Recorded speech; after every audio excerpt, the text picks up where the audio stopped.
I can hear somebody in the crowd now. Wait, what happened? I thought you finished. All right, well, we're back to the $250 broken K1, and there's my 15 and 17 meter two-band module. Here's the KBT1 pieces we haven't yet put together. I haven't pulled this up to see. That's good. So this is wired. It has the diode and at least it has the positive terminal connected. So I think if I put a couple of wires on that, we can make that go later. And then here's the culprit for the intermittent key jack. So I'll get rid of the remnants here, the speaker and the cover, and I'll show you what the key jack looked like. So the key jack is here, and you can see that it is wired.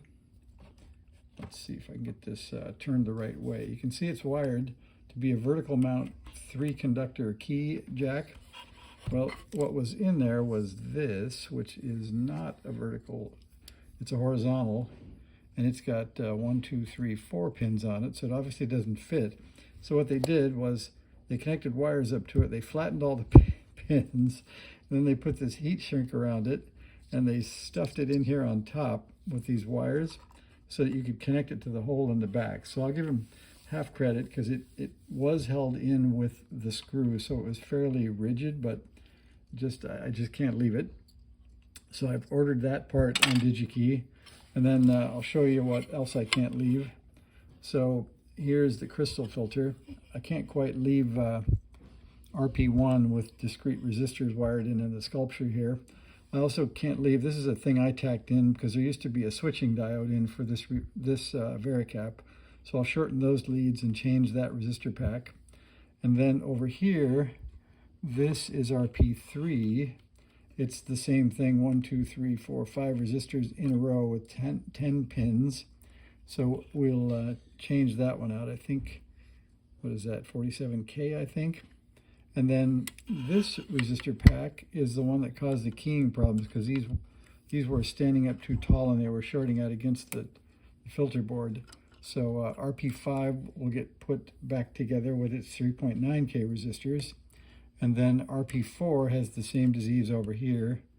So that's the same, actually these are 3.3K and these are 3.9K, but they're still half credit, they're close and they work. So all those resistor packs will get changed out. And then you remember over here, we have the missing Zeaner diode that is living here by the output transistor. We'll put that in, so that's on the list to be ordered. And I think that's actually the list of all the things left. We'll put it back into normal shape. Well, except for this sculpture, which is 6.8 pico, oh no, well, maybe those are 68s. They could be 6.8s anyway. I'll measure. They're in series and across a 7. So maybe, I don't know, I'll look up C7 and see what that's supposed to be. So that, maybe that'll get changed too. We'll see. It's a kind of a nice sculpture. And it doesn't seem to hurt anything, so it might stay. We'll see. So I think that's most of it. Here's the bottom of the key jack for you. It is missing some traces, but there's enough here to connect wires to these nearby dot and dash posts, so that should be okay. And then let's see, I pulled the knob off the switch because under here is the auxiliary minus and plus. And so those will go to the KBT1. That will come around here and go back up to the front. So that will wire up that. So I think that makes it so it charges when the power is off. Because if you look at the switch shows the auxiliary power is here, coming down this trace to here. And that means that it's the middle of the switch. So I think this is always on. And then when you turn on the power, it connects these two sets in parallel, and when you turn it off, it disconnects this set, or it doesn't connects these, which don't go anywhere. So I think that means that auxiliary power must be on all the time. So we'll put that in. So I think that's the tour of what's next. The quick tour, if you want, on Digikey, if the Chromebook comes back alive here. Yeah, so I'll show you. So there's the bad news. So it costs $14.31 for $6.35 worth of parts because they charge $7 in shipping. But there are the parts.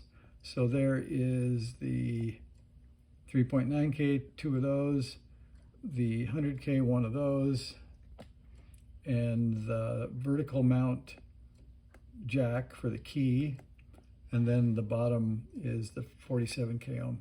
So I'll order up those $14 worth of parts. We'll put them in the $250 broken K1. And then I think I have all the screws. I had it together and was using it on the air.